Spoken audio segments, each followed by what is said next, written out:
Hey folks, Mike Massey down here, RJ Power, rjpower.com, RJ Power Seagoville. We got Zayne with us today, and we're doing a little safety video on welding. Some of the don'ts, and some of the do's on another later part maybe. But for sure we're going to go over some safety and make sure that you, in your endeavors with your trailers, your tractors, your mowers, whatever you got going, that you're not dying in the process any which way. So, obviously anytime that you go to do something with flames or anything hot or metal or anything that's going to be able to cut you, slice you, splinter you, you always want to have your PPE, your personal protection equipment, your gloves, your welding equipment, as far as your hood, and then also, you want to make sure that your work area is going to be clean of anything that's going to go kaboom, namely acetylene bottles that say flammable. Use your better common sense in that instance. Obviously no open containers of gasoline or diesel, flammable products that could even just start just a little smolder, cardboard, little pieces of paper. Obviously a big deal with us here is we do a lot of bearing packs. So we have oily rags and oil and grease in 5-gallon buckets. That is just a bad deal waiting to happen. So you always got to be mindful of what you're doing.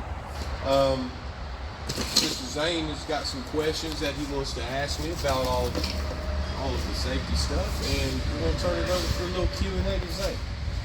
So, first of all, why in the first place do you need the protective face shields, masks, stuff? Well, that's a good question, Zayne. So the metal, when you do the welding process, it burns at such an intense heat. It's similar to looking at the sun. It can damage your eyes by burning them, almost sunburning your eyes. So that's why when you look through a welding shield, it's so dark in there. It's because it has to. You can also see your weld, but it's also protecting your eyes so your eyes aren't getting sunburned. That's the main reason. So you can see what you're doing, but also not suffer the deterioration of eyesight from working. So, also, how long does it take for the metal to harden up before you can touch it again? Before you can safely touch it? Well, you definitely, after you get done welding, don't want to go touching on it. It heats up anywhere from 500 to 1,000 degrees. Definitely don't recommend touching it by any means. But I would say a 10-15 minute, that's why we have our gloves. We can handle hot metals with gloves. Again, paramount that you use your protective equipment in these instances, Zayne, so you're not exposing yourself to burns. Also, how do you avoid getting burned by the torch? Well, that's a good question as well. And like the metal on it, for instance. If you accidentally touch that, even though you're not touching the flame, it'll still burn you, right? That's right. So when you're welding, it does shoot sparks. And to be very honest with you, sometimes it just gets a little hot when you're welding. And it's what separates the good welders from the shade tree welders, so to speak. We're going to stay in it and get hot, where the other guys, they're not going to be able to take it so much. Also, is it safe to wear shorts during the process? Absolutely not. I'm glad you said that. Hey, Sean! We're going to show you not how to dress for welding, per se. He's not a welder by any means, but he does wear shorts all the time, and he might be under a trailer anyways. Don't wear shorts. You always want to wear jeans, boots, preferable. They don't necessarily have to be ostrich, but ostrich is optional. Definitely don't want to weld in nylon or anything that's going to go up. Polyester, it will just burn right up. You definitely want to make sure you're wearing cotton or denim and not wearing flip-flops or sandals or shorts. You want to dress the part for sure. You don't want to get burned, of course. What else you got?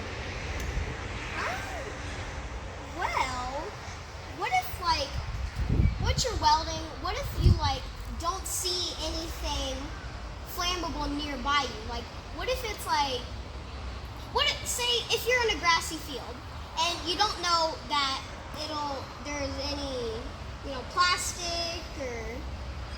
Well, if you're going, you've got to be prepared for those instances. Thank goodness we do 99.9% of our welding in our shops. However, there are times where we do have to go out in the field and we do have to weld, and at those times, we make sure that we have fire extinguishers on hand. We also make sure that we have buckets of water on hand to exterminate a fire if one does arise.